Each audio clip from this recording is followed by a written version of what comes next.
Hello, my fellow viewers and subscribers, and this is Superchocolatemilkshake, and I am here to talk about the Metroid Prime Remaster. Actually, tell you the truth, I think this means something for Metroid Prime 4, and this is the Metroid Prime 4 announcement that granted, we weren't expecting, that we didn't necessarily want, but what we needed. Now, I know some people are going to be confused by this statement, but hear me out.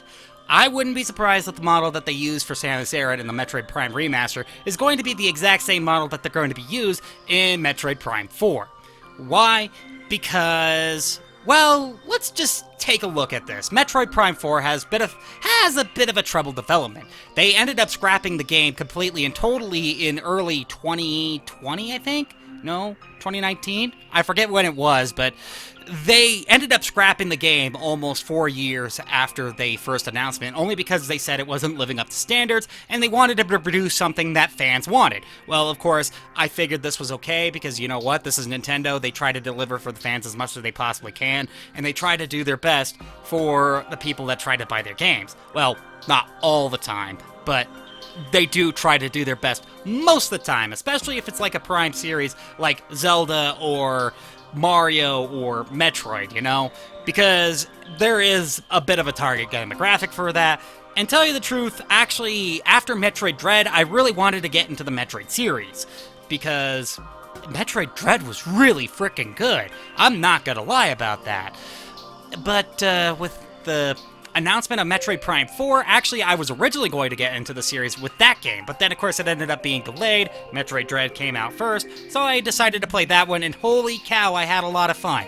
Sure, it was hard enough to kick me through the wall, but holy cow, I beat it, and it felt so satisfying when I did. Actually, I beat it before Easy Mode came out, and that was definitely something, though I'm probably really not going to touch Rookie Mode if I were to do a walkthrough on this channel, just so you know. But, of course, with Metroid Prime Remaster coming out, I feel like this is going to be something that says, hey, Metroid Prime 4 may be just around the corner.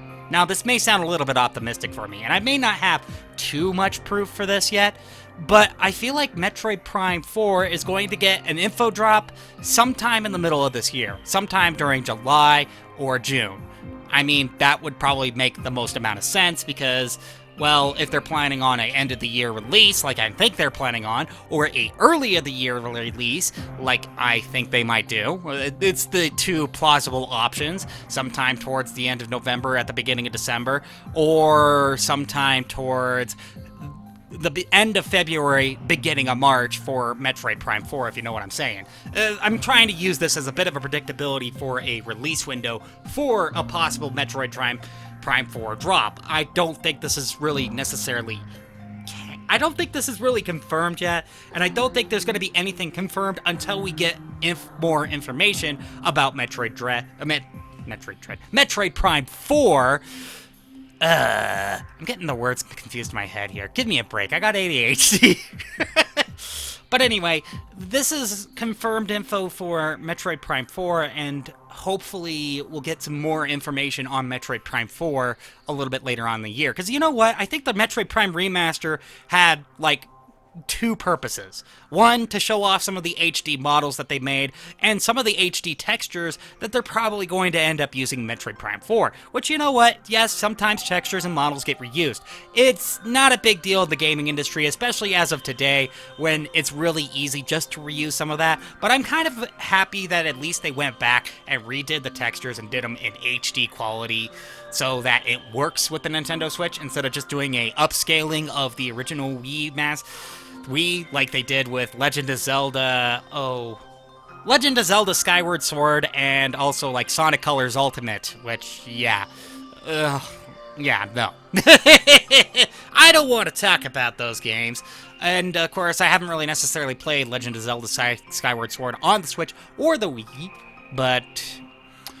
And I don't know if I really want to play Skyward Sword on the Switch yet either, because I've heard it has a few issues, but not that many. And Sonic Colors Ultimate, unfortunately, I was a sucker, I bought that one, and I regret it. I completely and totally regret it. It was a broken, buggy mess, and I mean, the Switch version was the worst one, but even then, that still doesn't necessarily negate the fact that it was a broken, buggy mess on pretty much all consoles, because there were glitches that could be replicated throughout most of the consoles anyway, and I discovered quite a few glitches without having to intentionally discover them throughout playing the game myself. And yeah, they kind of bugged me, especially issues that wasn't there in the original Wii version. Yeah, there were issues that were added in that wasn't there in the original Wii, which is kind of ridiculous if you ask me. But anyway, I'm going on a tangent here. I think Metroid Prime Remastered is a promise to us Nintendo fans that Metroid Prime 4 may be just around the corner. And if that's the case, then whoopee.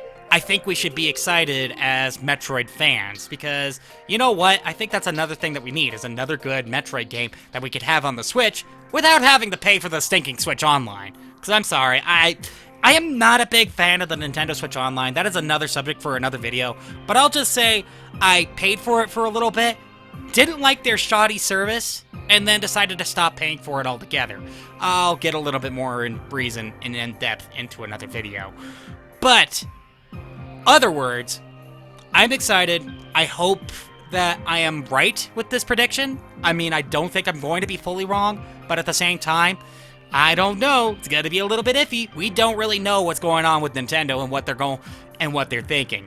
All I know is that Nintendo's going to be probably pulling out Metroid Prime info sometime in the middle of the year. That I think I'm at least 100% for sure on, or at least 98% sure on. Go as low as about 75%. It's still pretty up there, and I know I should probably curve some of my hype for that, but you know what? I would expect a Metroid Prime 4 info drop sometime in the middle of the year. So anyway, if you like this video, please be sure to hit that like button, and don't forget to subscribe. You know what? Comment down below. What are your thoughts? What do you think the Metroid Prime Remaster really means for Metroid Prime 4? Let me know down in the comments down below, and hey, if you're new here again, I already said hit that like button and subscribe. So anyway, if you I'll see you all in the next video. I'm having a moment here. Give me a quick second. I need to remember how to English. There we go. Okay. Now that I remembered how to do my video and how to English, this is Superchocolatemilkshake, signing off.